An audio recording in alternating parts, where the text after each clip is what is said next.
반드시 합격하실 겁니다.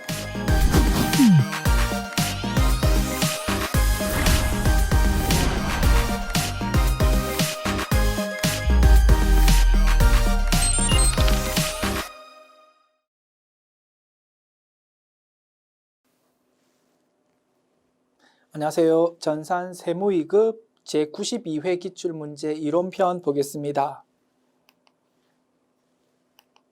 문제 1번. 다음 중 회계정보의 질적 특성에 대한 설명으로 틀린 것은? 1번. 목적 적합성에는 예측가치, 피드백가치, 적시성이 있다. 그지? 신뢰성에는 표현의 충실성, 검증 가능성, 중립성이 있다. 맞습니다. 3번. 예측가치는 정보 이용자의 당초 기대치를 확인 또는 수정할 수 있는 것을 말한다. 여기 틀렸다, 그지? 예측 가치는 미래 상황을 좀 예측하는 데 도움이 되어야 된다라는 것이고, 당초 기대치를 맞는지 틀렸는지 확인시켜주는 것은 뭡니까? 이거는 피드백 가치를 의미하는 것이다. 그죠? 그래서 3번 질문이 틀린 내용이 되겠습니다. 4번. 중립성은 회계 정보가 신뢰성을 갖기 위해서는 편의 없이 중립적이어야 된다는 것을 말한다. 맞다 이겁니다. 됐죠? 그래서 주요 질적 특성, 목적 적합성과 신뢰성의 구성 요소, 그리고 그 구성 요소의 의미를 잘 알고 있는지를 물어보는 문제였습니다. 문제 2번 봅시다. 다음 중 유가증권에 대한 설명으로 가장 틀린 것은? 1번.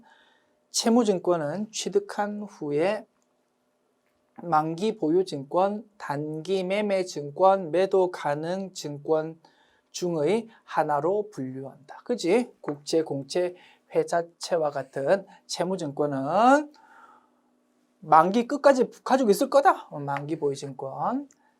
단기간만 보유할 거다. 단기 매매증권. 장기간 보유할 거다. 매도 가능 증권. 이렇게 세 개 중에 하나로 분류한다고 했습니다. 2번. 만기 보유 증권으로 분류되지 아니하는 채무증권은 매도 가능 증권으로 분류한다. 틀렸다, 그지? 조금 전에 설명했잖아. 채무증권은 요 세 개 중에 하나로 분류한다니까? 그러면 만기 보유 증권으로 분류 안 한다면 요 둘 중에 하나가 가능한데 only 매도 가능 증권만 가능하다라고 되어 있으니까 2번이 틀린 지문이 되겠다. 됐죠? 2번이 틀린 지문일 것 같고 3, 4번 마저 확인하면 확실하게 판단할 수 있겠지. 매도 가능 증권에 대한 미실현 보유 손익. 교수님들이 굉장히 좋아하는 단어라고 했다, 그지? 뭡니까? 미실현 보유 손익은 평가 손익을 말하더라. 매도 가능 증권에 대한 평가 손익은 뭐다고? 기타 포괄 손익 누계액이다 이겁니다. 맞다. 단기 매매 증권에 대한 평가 손익은 뭐다고? 수익 비용이다 이겁니다. 됐죠? 워낙 중요한 주제고 미실현 보유 손익이라는 용어도 굉장히 중요하다. 알아두자. 됐습니다. 그래서 정답 2번.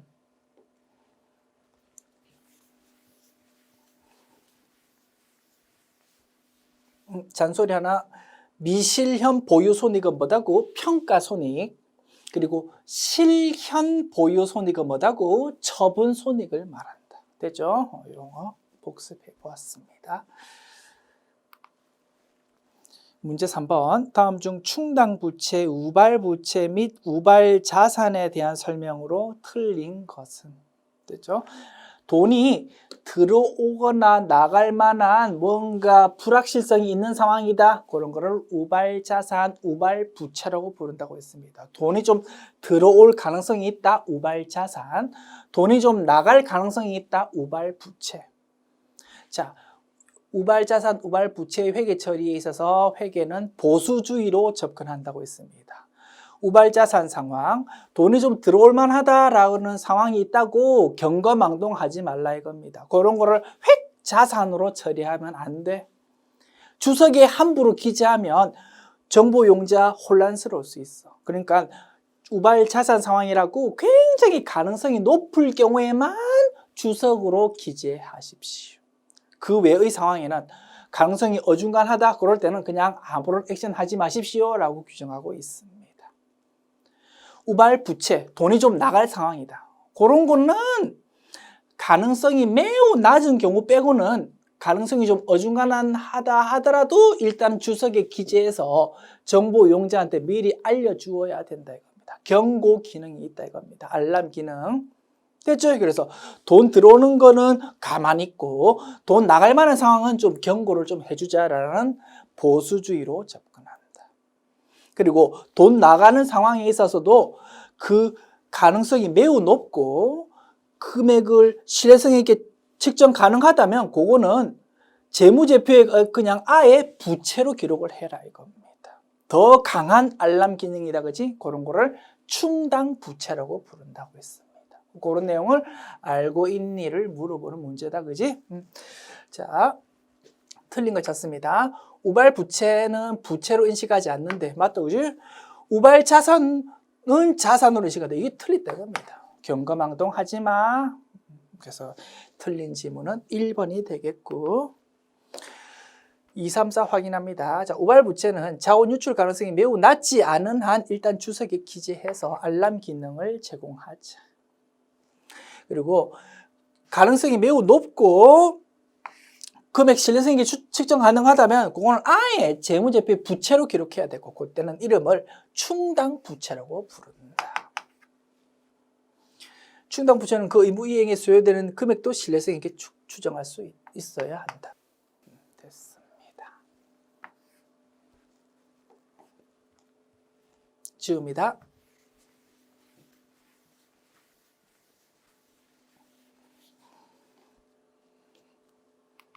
문제 4번. 다음 중 자본 거래에 관한 설명으로 가장 틀린 것은? 자, 문제집 읽을게요. 1번. 자기 주식은 취득 원가를 자기 주식의 과목으로 해서 자본 조정으로 회계 처리한다. 그지? 자기 주식 계정 과목은 자본 조정이다. 2번. 자기 주식을 처분하는 경우 처분 금액이 장부 금액보다 크다면 그 차액을 자기 주식 처분 이익으로 해서 자본 조정으로 회계 처리한다. 자기 주식을 처분할 때 처분 금액이랑 장부 금액 비교한다. 그지? 100만 원으로 기록되어 있는 자기 주식을 120만 원에 처분했다. 그러면 자기 주식 처분 이익이 생기고 자기 주식 처분 이익은 뭐다고? 수익 아니야. 자본 잉여금이더라 이겁니다. 그런데 자본 조정이라고 했으니까 요거 틀린 지문이다. 자본 조정 아니고 자본 잉여금으로 고쳐져야 된다. 됐죠? 그래서 틀린 지문은 2번이 될 것이고 3, 4번 지문 마저 확인합니다. 자, 처분 금액이 장부 금액보다 작다면 그 차액을 자기 주식 처분 이익의 범위 내에서 상계 처리하고 미상계된 잔액이 있는 경우에는 자본 조정의 자기 주식 처분 손실로 회계 처리한다. 길게 적혀 있는데 맞는 말이겠지. 자, 처분 금액 이 장부 금액보다 작다. 장부 금액 100만 원짜리를 90만 원에 팔았다 이겁니다. 그러면 10만 원 손해봤다 그지? 그거를 자기 주식 처분 손실로 회계 처리하면 되는데 혹시 반대 포지션인 자기 주식 처분 이익이라는 것이 있다면 그것부터 상계해야 된다라는 내용을 쭉 길게 설명하고 있는 것이다. 됐죠? 그리고 뭐 문제 푸는 데는 전혀 지장 없지만 요 2번 지문의 연장선상으로 쭉 소개되어 있어서 앞에 문구가 좀 빠져 있어. 자기 주식을 처분하는 경우를 지금 설명하고 있는 거다, 그지? 그러니까 조금 더 명확하게 요 3번 지문 앞에도 자기 주식을 처분하는 경우라는 요 문구를 좀 집어 넣어 주는 것이 조금 이해하기 편할 것 같습니다. 됐죠? 그래서 우리 교재 수록할 때는 요 문구를 요 3번 지문 앞에도 좀 끼워 넣도록 할게요. 됐죠? 자, 4번 지문. 이익잉여금, 결손금, 처분, 처리로 상각되지 않은 자기주식 처분 손실은 향후 발생하는 자기주식 처분 이익과 우선적으로 상계 처리될 거다. 그지? 그래서 자기주식 처분 이익과 처분 손실도 상계 관계가 있었고 주식 발행 초과금과 주식 할인 발행 차금도 서로 상계 관계가 있었고 감자 차익, 감자 차손도 서로 상계 관계가 있었습니다. 그 이유는 매우 간단해. 자본 거래로 생긴 이익 손실은 수익 비용이 아니고 재무 상태표 항목이더라 이겁니다. 그러니까 내 항목을 기록하기 전에 나의 반대 포지션이 있다면 그거부터 상계하는 논리가 생길 수밖에 없는 것이었다. 됐죠? 이렇게 설명드렸고 다만 문제 푸는 데는 뭐 큰 지장 없겠습니다만 4번 지문 앞부분에 보면 이익잉여금과 이익잉여금 처분으로 상각되지 않은 뭐 어쩌고 저쩌고 뭐 이런 문구에 대해서 혹시 궁금해하실 분들이 있는 것 같아서 부연 설명 드릴게요. 과거 상법에 따르면 자기주식 처분 손실이 있으면 자본 조정이다, 그지? 이런 게 있으면 향후에 이익잉여금이 생기면 이익이 생기면 그거 이익 생긴 거 가지고 자기주식 처분 손실을 좀 상각하십시오. 이익 처분을 통해서 상각을 좀 하십시오라는 규정이 예전에 상법에 있었대요. 그 강제 규정이었어. 그때는 매우 중요한 내용이었는데 지금은 상법에 바뀌어가지고 요 내용이 있긴 있는데 강제 규정이 아니야. 기업이 선택할 수 있다 이겁니다. 그러다 보니까 실제 기업에서 자기주식 처분 손실을 뭐 이익잉여금 가지고 상계하는 회사가 거의 없어. 그러다 보니까 별로 신경을 안 쓰고 있는데 어쨌든 상법에 남아있긴 있다 보니까 기업회계 기준 규정도 뭐 이렇게 지금 언급은 되어 있습니다. 상각하지 않고 남아있는 어쩌고 저쩌고 하더라도 크게 신경 쓸 필요 없다. 됐죠? 혹시 좀 생소하실까 봐 부연 설명 드려보았습니다. 지웁니다.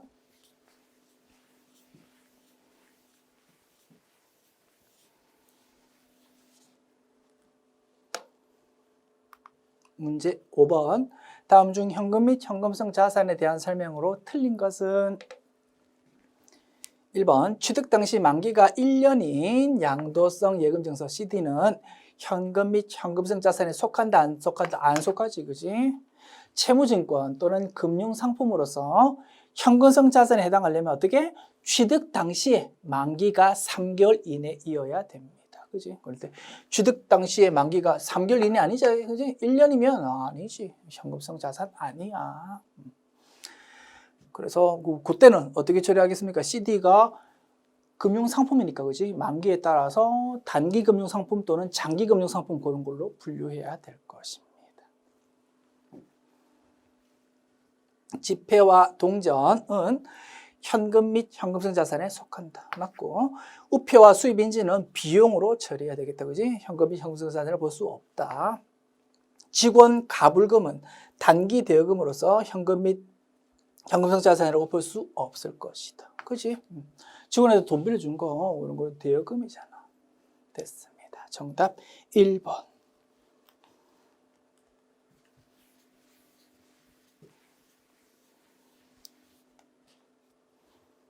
문제 6번. 다음 중 원가에 대한 설명으로 가장 틀린 것은 1번. 직접 재료비는 기초 원가에 포함되지만 가공 원가에는 포함되지 않는다. 맞다, 그지? 2번. 직접 노무비는 기초 원가와 가공 원가 모두에 해당한다. 맞다, 그지?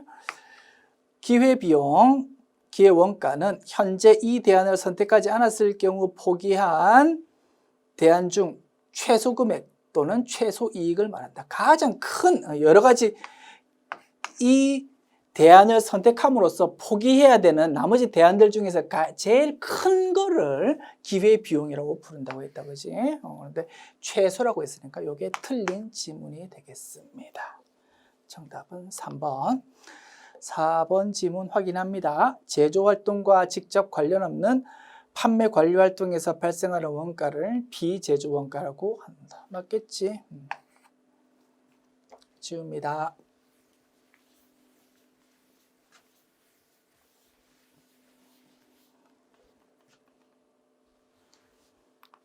문제 7번.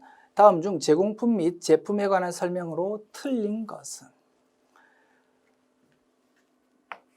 단기 제품 제조원가는 제공품 계정의 대변에 기입한다. 아이고, 뭐 말로 하니까 되게 어렵다, 그지? 자, 제공품, 제품, 둘 다 자산이다, 그지? 나의 자리 왼쪽입니다. 기초, 기말, 기초, 기말. 자, 단기 총 제조원가, 단기 제품 제조원가, 매출원가. 이렇게 기재될 거다. 자, 단기 제품 제조원가는 제공품 계정의 대변에 기록된다. 매출원가는 제품 계정의 대변에 기록된다. 기말 제공품은 손익계산서에 반영된다. 기말 제공품은 재무상태표에 반영된다. 또는 단기 제조원가 명세서, 제조원가 명세서, 그지? 여기에 반영되지. 손익계산서에는 반영 안 될 겁니다. 손익계산서에 반영되는 거는 매출원가, 기초 기말 제품, 그런 것들이 반영된다. 그지? 3번이 틀린 지문이고, 4번 직접 재료비, 직접 노무비, 제조간접비 합계를 단기 총 제조원가라고 부르더라. 맞습니다. 지울게요.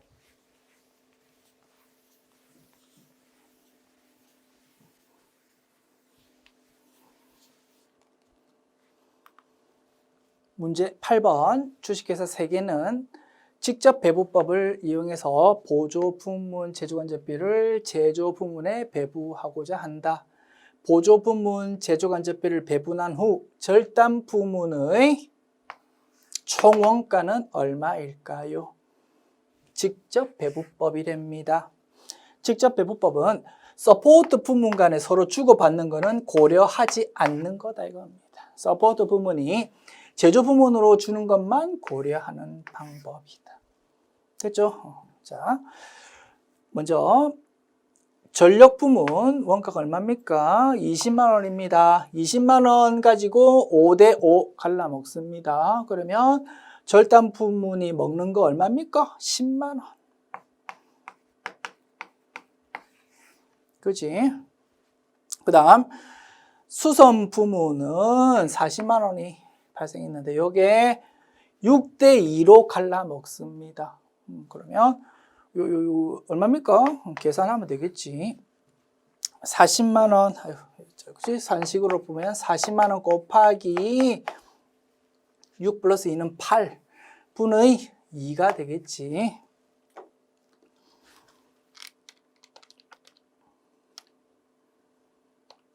(10만 원이) 될 겁니다.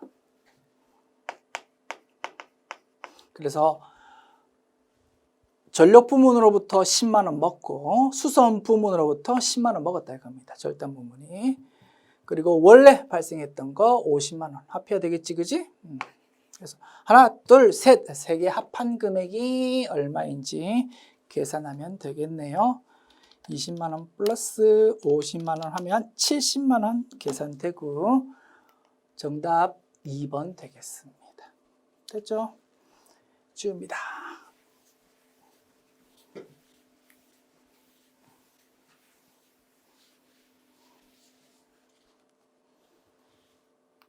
문제 9번. 다음 중 개별 원가 계산에 대한 설명이 아닌 것은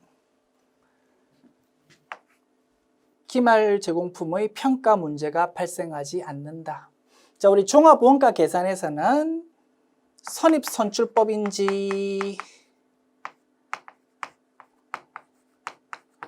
평균법인지 구분해가지고 계산 방법이 좀 달랐다, 그지? 그런데 개별 원가 계산에서는 이런 구분이 필요 없더라 이겁니다. 그거를 이렇게 표현했네요. 그래서 이거 맞는 설명이고. 제조간접비 배분이 중요한 의미를 갖는다. 그지? 그 다음 동종 대량 생산 형태보다는 다품종 소량 주문 생산 형태에 적합하더라. 그지? 4번 공정별로, 프로세스별로 원가를 집계하기 때문에 개별 작업별로 작업 지시서를 작성할 필요는 없다. 잡 오더별로 작업 지시서 작성할 필요 없다. 설명이 잘못되었다, 그지? 프로세스별로, 공정별로 원가 집계하는 게 종합 원가 계산이고, 잡 오더별로 작업 지시서 작성하는 것이 개별 원가 계산이다. 됐습니다. 틀린 지문 4번.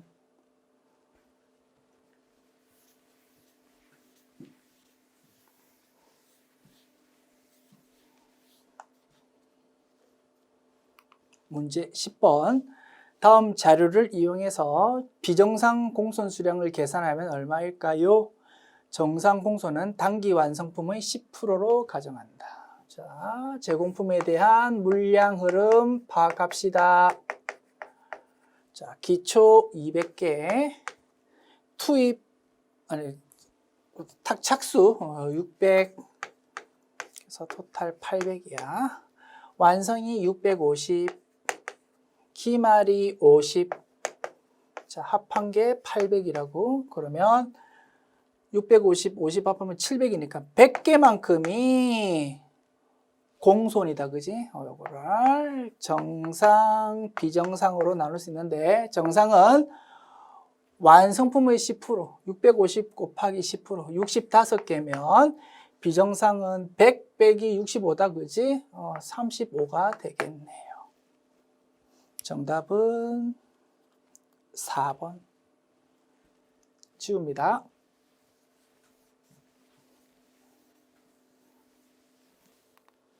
문제 11번 봅시다. 다음은 부가가치세법상 사업자 단위 과세 제도에 대한 설명이다. 가장 틀린 것은 사업자 단위 과세 제도라는 거 있었다, 그지? 자, 틀린 거 찾습니다. 1번. 사업장이 둘 이상 있는 경우에는 사업자 단위과세 제도를 신청해서 주된 사업장에서 부가가치세를 일괄해서 신고, 납부, 세금계산서 수수를 할 수 있다. 맞다, 그지?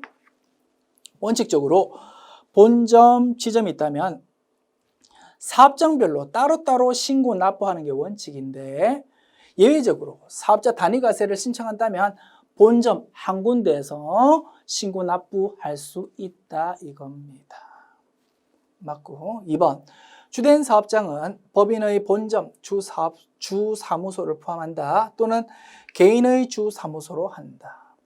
다만 법인의 경우 지점, 분사무소를 주된 사업장으로 할 수 있다라고 되어 있네요. 맞다, 틀린다? 틀리다, 이겁니다. 자, 주사업장 총괄 납부 제도라는 게 있었다, 그지? 그거는 신고는 본점, 지점 따로따로 일단 하고 납부만 한 군데서 할 수 있는 제도였습니다.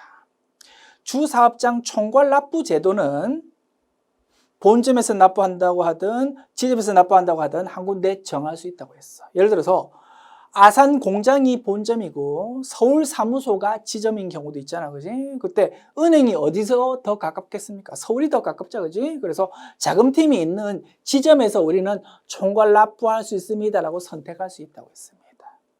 그런데 주사업장 총괄 납부와 달리 사업자 단위 과세는 한 군데에서 처리하는데 반드시 어디? 본점에서 처리해야 된다, 이겁니다. 그래서 뒷부분 법인의 경우 지점을 선택할 수 있다라는 요 문구가 틀린 문구가 될 것이고요. 그지? 그래서 사업자 단위과세 제도와 주사업장 총괄 납부 제도에 대해서 정확하게 구분할 수 있는지 없는지를 묻고 싶었던 문제였습니다. 2번이 틀린 지문. 3, 4번 마저 확인합니다. 자, 주된 사업장에 한 개의 사업자 등록번호가 부여된다. 그지?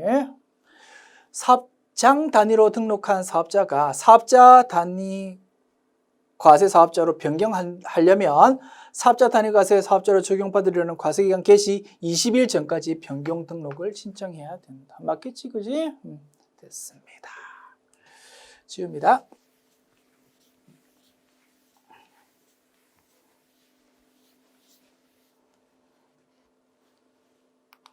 문제 12번. 다음은 부가가치세법상 영세율과 면세에 대한 설명이다. 가장 틀린 것은 재화의 공급이 수출에 해당하면 면세를 적용한다. 틀렸다 그지? 영세율을 적용할 것입니다. 그래서 틀린 질문 1번. 2, 3, 4 확인할게요. 2번. 면세사업자는 부가가치세법상 납세 의무 없다. 간이가세자는 간이가세를 포기하지 않아도 영세율을 적용받을 수 있다. 영세율은 과세사업자한테 적용되는 거다. 그지? 일반 과세사업자도 영세율 적용 가능하고 간이과세자도 과세사업자다. 그지? 오케이. 수출한다면 영세율 적용 가능하겠지. 됐습니다. 토지를 매각하는 경우에는 부가가치세가 면제된다. 면세 항목이다. 그지? 됐습니다.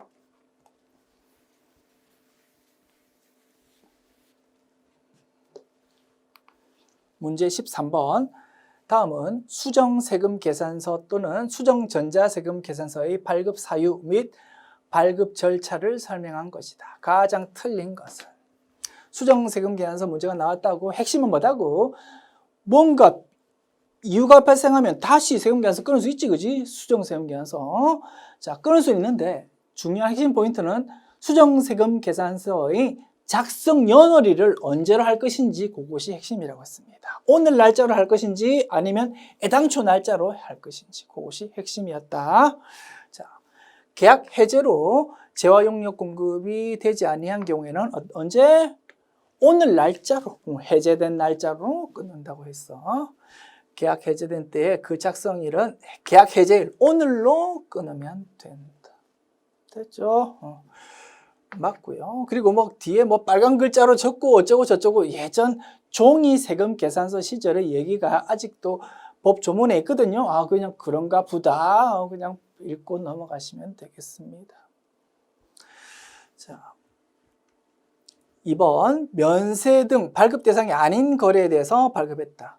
면세 항목이면 계산서를 꺼내야 되는데 세금 계산서를 끊었었다고? 잘못한 거다, 그지? 애당초 끊었던 세금 계산서를 없애야 되겠지. 마이너스 세금 계산서 끊어서 없애고 다시 정확하게 계산서를 끊어야 될 겁니다. 언제 날짜로? 애당초 날짜로. 그래서 처음에 발급한 내용대로, 그러니까 애당초 날짜로 마이너스 끊고 다시 새로 정확하게 끊어라. 맞다. 3번. 처음 공급한 재화가 환입된 경우 100만 원어치 물건 팔았어. 그 중에서 10만 원어치가 불량이 되어서 다시 반품되었습니다. 어떻게? 우리는 마이너스 세금에서 끊어야 되겠지, 그지? 그걸 언제 날짜로? 오늘 날짜로. 환입된 날로. 근데 처음에 작성한 날짜로 해야 된다고 했으니까 이게 틀렸다 이겁니다. 됐죠? 정답 3번. 4번 마저 확인합니다. 착오로 전자세금 계산서를 2중으로 발급했다고? 2장을 끊었답니다. 1장 지워야 되겠다, 그지? 어떻게? 마이너스 세금 계산서 끊어야 되겠지. 언제 날짜로? 애당초 날짜로. 그래서 처음에 발급한 날짜로. 그게 핵심이 되겠다. 됐지요? 그래서 법 조문이 이렇게 다 나왔을 때는 정신없어. 뭐 음의 표시를 마이너스를 막 함자로 표시하니까 막 되게 알아듣기 힘들잖아. 뭐 붉은색 글자 지금 전자세금 계산서 시절에 필요도 없는 얘기가 막 붙어 있으니까 헷갈리는데 뭐 핵심 포인트는 딱 뭐라고? 작성 연월일이라고. 우리가 배웠잖아, 그지? 그걸로 판단하는 것입니다.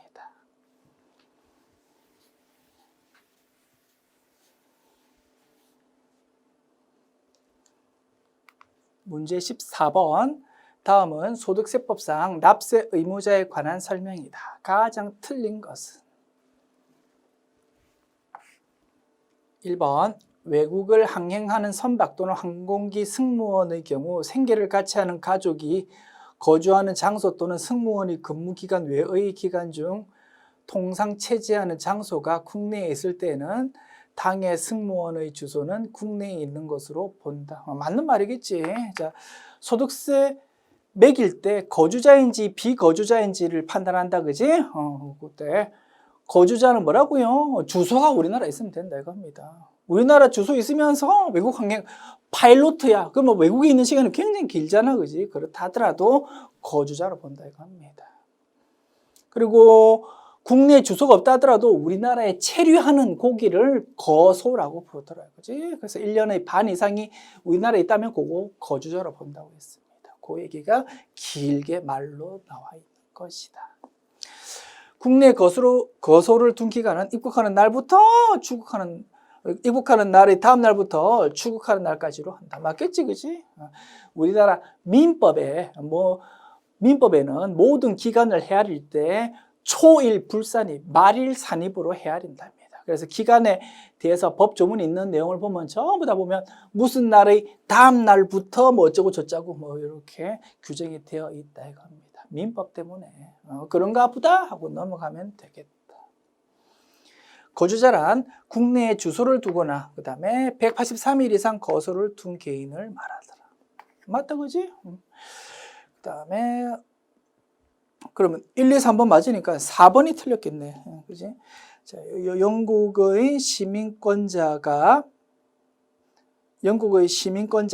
영주권자의 경우 무조건 비거주자라고 본다. 틀렸다, 그지? 국적으로 따지는 게 아니더라 이겁니다. 됐습니다. 그래서 정답은 4번.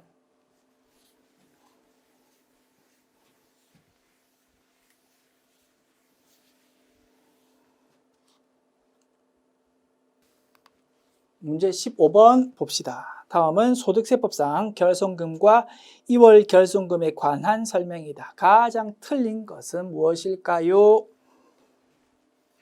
1번 해당 과세기간의 소득금액에 대해서 추계 신고를 하거나 추계 조사 결정하는 경우에는 예외 없이 2월 결손금 공제 규정을 적용하지 아니한다. 2월 결손금을 공제하는 게 원칙인데 추계를 한다면 장부 작성을 안 하고 세법에서 정해진 대략적인 방법으로 세금 계산할 경우에는 하나도 안 예쁘다 이겁니다. 그때는 2월 결손금 공제 안 한다고 했습니다. 그런데 예외 없이 공제 안 한다라고 되어 있네. 그건 좀 이상하다, 그지? 사람 일인데 어떻게 예외가 하나도 없이 그렇게 적용할 수 있을까? 조금 애매하다, 그지? 좀 넘어가 봅시다. 2, 3, 4 지문을 통해서 확실하게 판단할 수 있을 거야. 사업소득의 2월 결손금은 자, 사업소득에 대해서 과거에 결손이 있어가지고 올해로 넘어왔어. 맨 먼저 올해 사업소득에서 먼저 상기해야 되겠지. 그 다음에 순서가 이자 배당을 제일 뒤로 보낸다, 그지? 그러다 보니까 근연기가 그 다음 순서로 오더라. 됐죠? 주거용 건물 임대 외의 일반 부동산 임대업에서 발생한 2월 결손금은 다른 소득에서는 공제 못하고 only 부동산 임대소득 거기서만 공제할 수 있더라. 그지? 결손금 및 2월 결손금은 공제할 때 해당 과세기간에 결손금이 발생하고 2월 결손금이 있는 경우에는 그러니까 올해도 결손이 생기고 과거에 결손 있는 것도 넘어오고 그랬을 때는 뭐부터? 올해 발생한 결손금부터 써먹는다라고 했습니다. 그지? 그래서 2, 3, 4 지문 맞으니까 정답은 1번이 될 것이다 이겁니다. 우리가 비록 뭐 예외에 대해서 공부하지는 않았지만 답을 찾을 수는 있을 것으로 생각되네요. 그리고 뭐 이 부분에 대해서 좀 헷갈려가지고 틀렸다 괜찮아. 우리가 안 배운 내용이잖아. 됐습니다. 가볍게 구경해 보시고 우리 세법 규정을 보면 추계 신고할 때는 2월 결손금 공제 안 하는 게 원칙인데 안 예쁘니까. 그런데 지진이 나가지고 컴퓨터가 막 뭐 그 지역이 전부 마비가 돼가지고 우리가 장부가 지금 막 소실되어서 추계했다. 그런 거는 그지? 너무 가혹하잖아, 그지? 그래서 우리 세법에 보면 천재지변이나 그 밖의 불가항력으로 만든다는 게 소명이 된다면 봐줄게라고 규정되어 있답니다. 약간 싱거웠다, 그지? 그래서 뭐 이런 것도 한번 물어보았네요. 지금까지 제92회 기출문제 풀어보았습니다. 수고하셨습니다.